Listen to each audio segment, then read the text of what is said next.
Welcome to the Parenting with Impact podcast with your hosts Elaine, Taylor-Klaus, and Diane, Dempster, co-creators of ImpactParents.com, an online community, award-winning blog, and service organization helping parents all over the world to raise complex kids become capable, independent adults.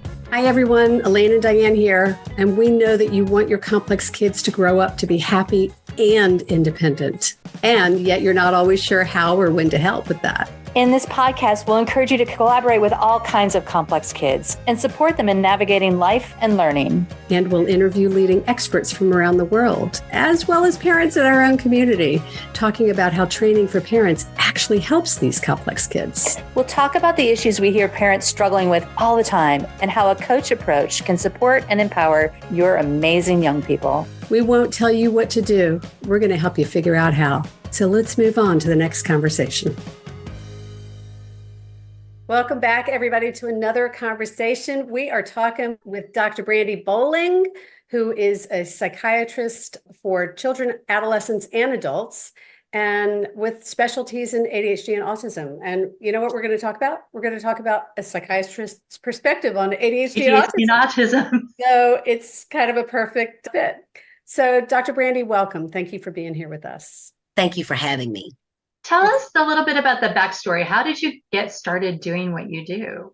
Oh my goodness, such an interesting backstory, or maybe not that interesting. I went to medical school and since 10th grade wanted to be a pediatrician. And my pediatrician became my mentor. I wanted to be just like her. And then about my third year of medical school, she dropped me with this heavy brick of advice, which was, I want you to subspecialize. And I thought, what do you mean? And I left her office very angry, very confused. But I knew that if she was telling me it was something that I definitely needed to look into. And so I said, I can't leave pediatrics. There must be something that I can do with my pediatrics training and still become one just like her. And I found the triple board program. So in fact, I trained in general pediatrics, adult psychiatry, and child and adolescent psychiatry. And I am board certified in all three. And in my child psychiatry fellowship, I didn't know anything about psychiatry, right? I just had my views about what psychiatry was, who those people were, what they did. Oh, I don't have time for any of that. Just give me runny noses and shots. But here I was in the middle of this fellowship, and I found myself with a family. A mom who stayed home, a dad who was a high executive, and this child who was rearranging, we shall say, my office as a fellow. And I thought, my goodness, I don't know what this child has. I don't know what's going on. But the tension was so thick. Yes. You could cut it with a machete. And then, I said ADHD, the dad storms out, he slams the door, the walls shake, the mom reaches out to me, she's crying, the baby's still rearranging the room. Maybe that child is doing interior decorating at this point in life. And here I am left with these 4 letters, which obviously were so powerful and could not only impact the child that I had diagnosed, but this was more, it was impacting the family. And that was really where my desire to know more about it stemmed. And I just from there came to know more and more about the fascinating thing that we have come to know as ADHD. Well, and I want to know what happened with the family now. It's a great story. So many questions. I want to know why she wanted you to subspecialize. So Well, I will tell you that dad, he would bring the kid. He never acknowledged the medication. He never acknowledged ADHD, but they never missed an appointment, even if he had to bring them along. So I thought that was very interesting. I mean, the kid now that was 13 to 15 years ago. So hopefully that child is living a great life. But yeah, the dad never missed an appointment, but never acknowledged what was going on either. So that's really interesting. And that is, you're speaking to the stigma of this 4 letters. I love the way you put it. It's 4 letters, but there's so much stigma and shame around those 4 letters. Absolutely. Mental health in general, there is still so much stigma and shame to it. And it's no shocker. I'm a Black female. And so, there's racial stigma in my culture. People are just going to pray about it and they're going to whip their kids, as there may be in so many others. And so I think it's so important for me that not only what I do is based off my knowledge, right? I'm very knowledgeable, but just my presence as a mother, as a wife, and as a Black female, when I walk in, people are like, Oh my goodness. So this really does happen in Black boys. Absolutely. And every other boy and girl too. And statistically, it really happens in equal numbers. It's just about the stigma and, of course, socioeconomic status and what you have access to that would allow you to be able to get the treatment that not only the kids need, but the parents need as well. Well, and I don't know of which, there's so many different directions we should go on this. The thing I just want to highlight in what you just said about the stigma is that it is different for ADHD, right? It's a sort of, yes, there are issues within mental health generally, but I think about a mom that I had in my practice, and she had a second grader, and the kid was really struggling in school. The school didn't get him and was in trouble all the time. And the mom finally went back and got him reevaluated and got an autism diagnosis. And all of a sudden the school just like changed their story completely. Yeah. And it's unfortunate that this happens so much that we don't get ADHD as I don't even know. It's still considered to be a moral failing rather than a diagnosis that needs support and challenge. Well, it seems to me the way I often talk about it is that ADHD feels like a judgment diagnosis and autism feels like a sympathy diagnosis. Yeah. Right? Like people respond to it in diametrically opposed ways. And I can tell you, one of the problems with ADHD and so many people being able to accept it is that so few people understand what it is. They don't understand that despite the fact that you can be making A's and B's in school, that you could still have ADHD. Yeah. Or they don't understand that if you're not running around hanging off the chandelier, that you can still have ADHD. And that's just not in the lay population with parents, moms, dads, and teachers. This is something that I even find among my colleagues, especially those that see adults who believe that at 18, if you don't go to school and you go into the workforce, that you don't still need treatment. So often, to your point, parents will come in and they'll say in their 7th grade child, well, I noticed that my child is staying in their room, or they must be depressed. Or in their 11th grade child, she is very anxious. She's having panic attacks. And when I get to the root of it and I realize they're staying in their room, they're isolating, or they are very anxious because of ADHD, like, it's just like, no, that can't be. And it may go back to you all's point that this is just something like that it's a failure. Just try harder, try to focus harder. And I always tell them, try to focus with your eyes harder when you need glasses. Make that make sense. It doesn't. And so we just really have to do a great job of educating people about all the many ways that ADHD can present, so that then when they see it, they know how to handle it. Well, and you said it's not just the parents, it's not just the schools, but it's the mental health professionals even. Oh yeah.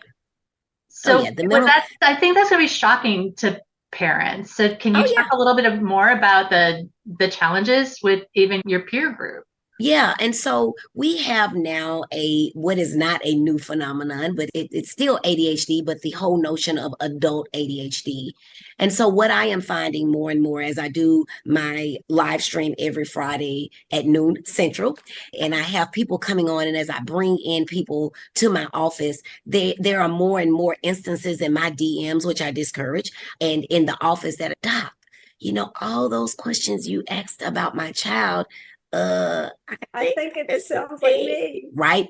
And so then when they try to go out and find someone to help them, what they're getting, meeting are these roadblocks and walls where people think that they're drug seeking. Yeah. And so there's just so much resistance because of the stimulants. And even before there was a shortage, it's more to do with what are they needing to do with this medicine, because ADHD is something that affects children. No, it doesn't. Statistically, there is a 50% in continuation of ADHD symptoms into adulthood. But I would dare say that in just about all people who have it in childhood, there are some symptoms that persist till death. And it's just, and we have so many people that just got missed, right? The 11th grade girl, the 7th grade girl with depression or anxiety, or the person who gets to their PhD level and they just cannot get that dissertation written. And then when I go back and I just simply ask the question, What did your third grade teacher call your name for all the time? Oh my God, I was always in trouble for talking and I couldn't stay in my seat. And she would tell me, stay focused. Okay. And so it got missed right there in third grade. And so now my adult colleagues are like, well, you didn't get diagnosed in high school and in college. So clearly, this is something that I even had someone here recently who's working, they want to go back for their doctorate. And the doctor told them, you figured it out through your master's. I think you can get it. And it was like a supportive, you can do this. And I'm just of the opinion that why struggle to do something that can come to you much easier? Right. So I want to say there's so much in what you're sharing. And I want to say for those listening, particularly about adults with ADHD, that for the first time, the established medical community is actually in the process of working on creating standards for a diagnosis of adult ADHD. And so we are talking in the summer of 2024. By the summer of 2025, we should start having working definitions of that. So that is something that is changing. And we've got years of history. It takes a long time for the evidence to make it into practice. Yep. Yeah. But it definitely happens in adults. Definitely. Right. So let's shift and let's bring in the world of autism to this because, there's ADHD, there's autism. And up until 2013, a provider had to choose whether they were diagnosing ADHD or autism.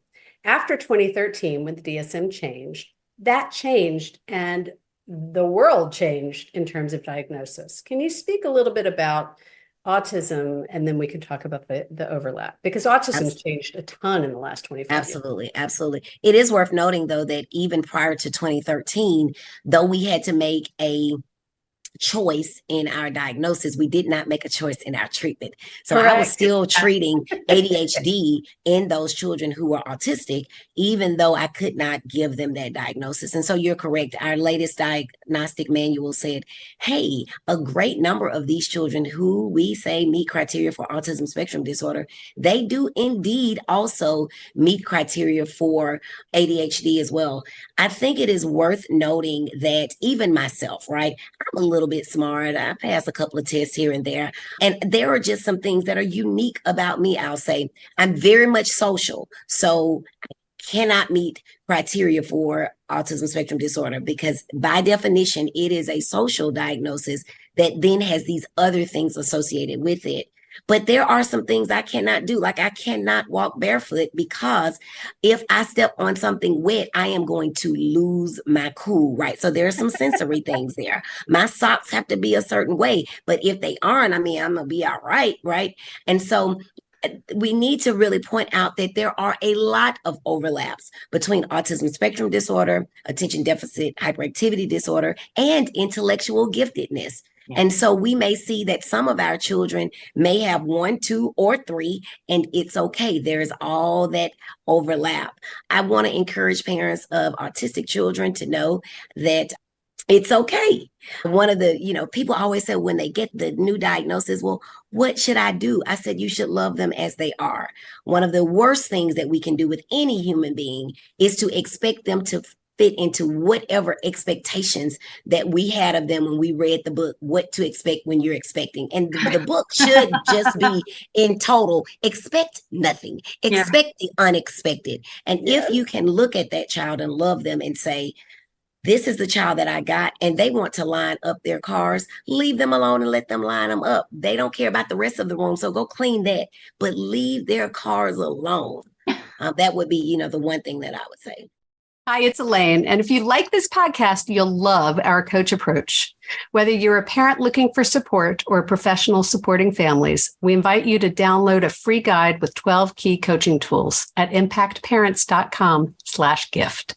You can begin using a coach approach to help kids become more independent or improve all of your conversations at work and at home. That's impactparents.com/gift. So I love this. And I have kids on both ADHD, autism, both. So to me, you're speaking my language. And I'm curious for parents who know they have a kid either on the autism spectrum or ADHD and are curious whether their kid may be both, or maybe they weren't diagnosed before maybe they were diagnosed before that was the dynamic shifted. What do parents look for when there's an overlap of both conditions?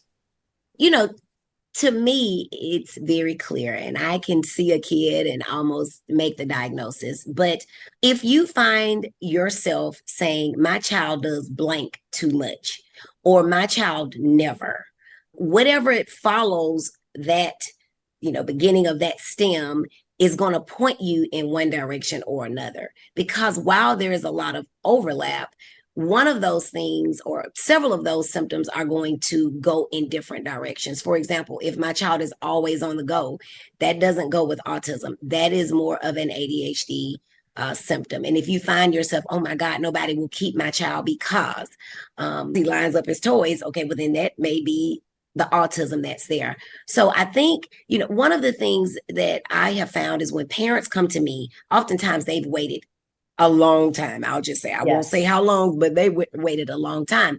And so, I try to encourage them to understand that one of the first things we need to do is take inventory. We need to step back and look on, because as parents, we're so busy trying to fix things that we sometimes forget what we're trying to change. And so sometimes we have to step back and take the inventory and realize, oh, okay, talks too much. Oh, okay, the teacher called me because he wouldn't stay in his seat. Or, the teacher called me because he hit other kids, right? So now I want to know, why are we hitting kids? Are we hitting other children because we're impulsive? Or are we hitting other kids because it was their turn with the toy and we didn't understand that socially it's your turn, then my turn, then my turn, then your turn. But they wanted their turn and their turn and their turn and their turn. And so my child hit them. It's about inventory and it's about time. Everything is about time. Rome, they say, was not built overnight. I don't know. I wasn't there. I'd like to be, but it's about taking that inventory, stepping back, taking time, and above all, believing the people who are around you, the teachers, the others. They really want your child to do well. And so when they come to you and say, hey, mom, I noticed this, it's not an attack. That's just one more piece of information that you probably need to put in the list of inventory. Well, and as you're saying that, one of the things I just want to reiterate, because there may be some people who are new to this world listening to us, is particularly with ADHD, you're talking about consistency, but a lot of times these kids are not consistent. Oh, and that's the really indicator is the sort of, sometimes they can do this and sometimes they can't. And I think if we're looking for patterns, sometimes the pattern is that there is no pattern. And, exactly. And that's what can be makes an indication. Yeah, and I call ADHD, I label it as being inconsistently inconsistent. And so if you're like most folks, they're like, wait a minute, what did she say? Yes, that's right. It is confusing because, sometimes your kids may know all the spelling words. They may know them all Monday morning, Tuesday afternoon, and Thursday night, but they may not know them all the other times, including Friday morning when it matters. When it matters, right? It only matters in this day and time on Friday mornings when they get that spelling quiz. And so because there is so much consistency, or because if you take away the video game and you tell him, now that test is tomorrow, we've got to get it. And he studies and studies and studies and studies, and he's in the morning and you drive in the car and then he gets it right and he happens to make an A. Well, then that is reinforcement that anything can be happen, because if we just study hard and drill it in, he's going to make that A.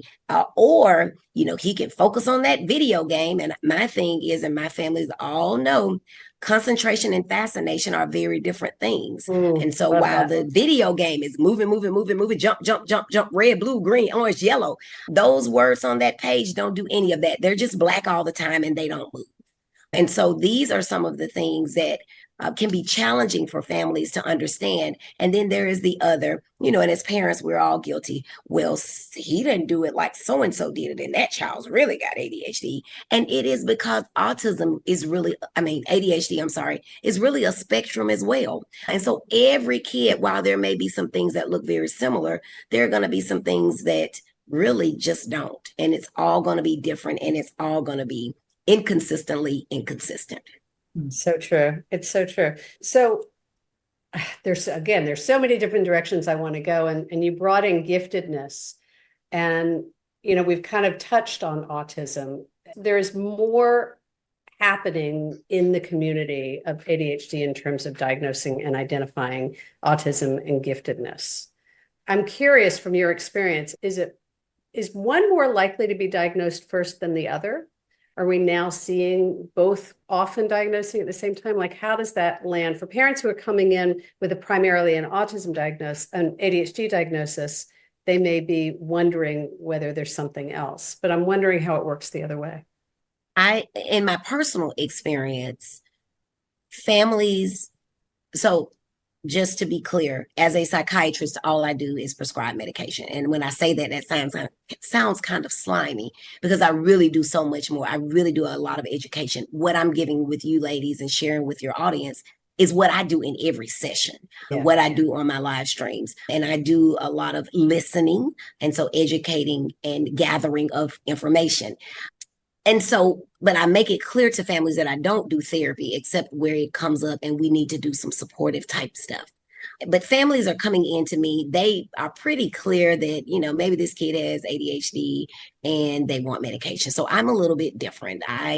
People know that I am the ADHD lady. I will get you right. And so I see people who are primed and ready for that oftentimes.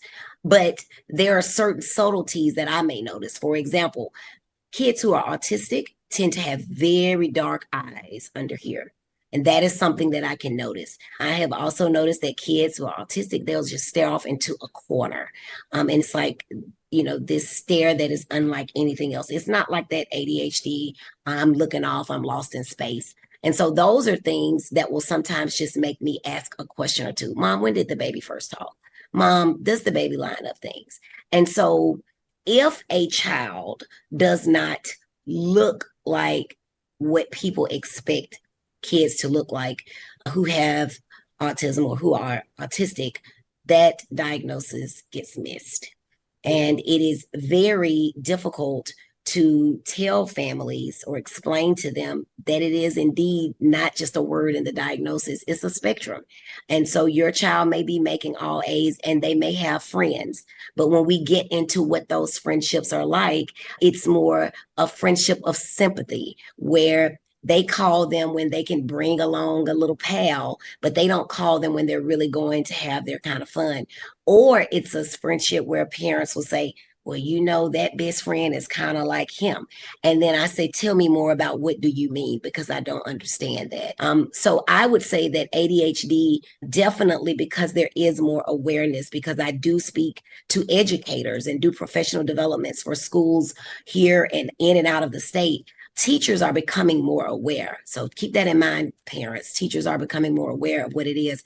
But I get a lot of pushback from schools, especially when the kid doesn't look like they are autistic, whatever that is. Whatever that is. Wow. All right. I wish we could talk all day, but I know we need to start wrapping this conversation. Dr. Brandi, how can people find out more about you? Where do you want to I am Yes, I'm Dr. Brandi B. I'm your triple board certified pediatrician, adult psychiatrist, and child and adolescent psychiatrist, your ADHD expert, the author of the best-selling book, Shine, Understanding ADHD, so your child can be a star, and the host of Focus on It Friday, which you can find at Dr. Brandi B on Facebook and also on YouTube. I'm live Fridays at noon Central, but there are tons of videos that are already there for your pleasure. In particular, there is one from September of 2020 that is 2 parts, 3 hours long on autism. And I go through each of the steps, breaking down what they are. Most of the other sessions or videos are going to be about ADHD, and there are some on there because my husband does education law, and so there's one on there with attorney Fred Boling where we go through about an hour and a half plus of talking about special education in the law and what your rights are. I've kind of taken a break now as he's running for judge, but as soon as that's over, I'll get back in there and be with you live. But yes, look me up even on www.drbrandib.com. That's DRBRANDIB. And I would love to have a conversation with you and just help you get to where it is that you be. Because at the end of the day, I want all children and adults to be able to shine. Beautiful. Love that. We will capture all that and decipher it in the note so people can find it. So Dr. Brandi, as we wrap this up, is there something that we haven't talked about that you want to make sure we cover, or is there something that you've talked about earlier that we want to come back and reiterate? How do we wrap this up? I think that I know that, and even me, a mom of 3 children who are biologically from the same 2 people, they're very different. They're very unique. They have different personalities. They have different skill sets. They have different weaknesses. They handle emotions differently. And so one of the things that parents absolutely need to do, and sometimes people raise an eyebrow when I say it, but this is one of my favorite things to say. It's my own quote. And it is to parent the child that you got and not the one you prayed for. Because sometimes they are the same, but oftentimes they are very different. And so if you continue to parent the child that you have, like the perfect one in that book about what you were going to expect when you were expecting, it only leads to more frustration for the child, for you, for the community, and for the world as a whole. So give that baby what they need as an individual so that everybody truly can shine. That is just beautiful. I have to tell you, because you've referenced it, before I met Diane, before I started doing this work, I was going to write a book called What You Didn't Expect When You Were Expecting. Absolutely. And I read the book. I read it. And then that first night, even as a pediatrician, the first night I got that baby home, that first baby, and he cried. And I had done the perfect swaddle, and that blanket was just so, and I tucked it here and I laid him on his back, and he was so comfortable. And that baby started screaming.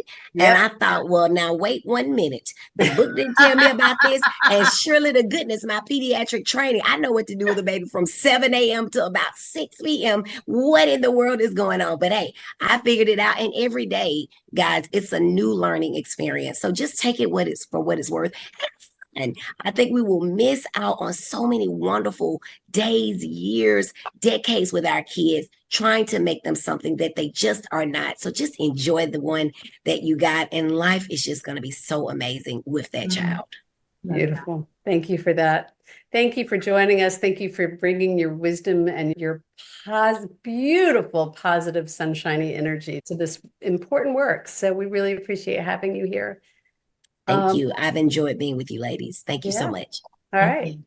And to those of you listening, thank you for what you do for yourself and for your kids. Take a moment and ask yourself, what did you take from this conversation with Dr. B? What are you thinking about? What insights are you gleaning? How do you want to apply this to your life and your family? What do you want to do with this insight? And as always, we acknowledge you for what you're doing, for loving and parenting the child you've got with as much joy and grace as you can bring. Thanks for what you're doing for yourself and for your kids. At the end of the day, you make the difference. Take care, everybody. You've been listening to the Parenting with Impact podcast with Elaine and Diane.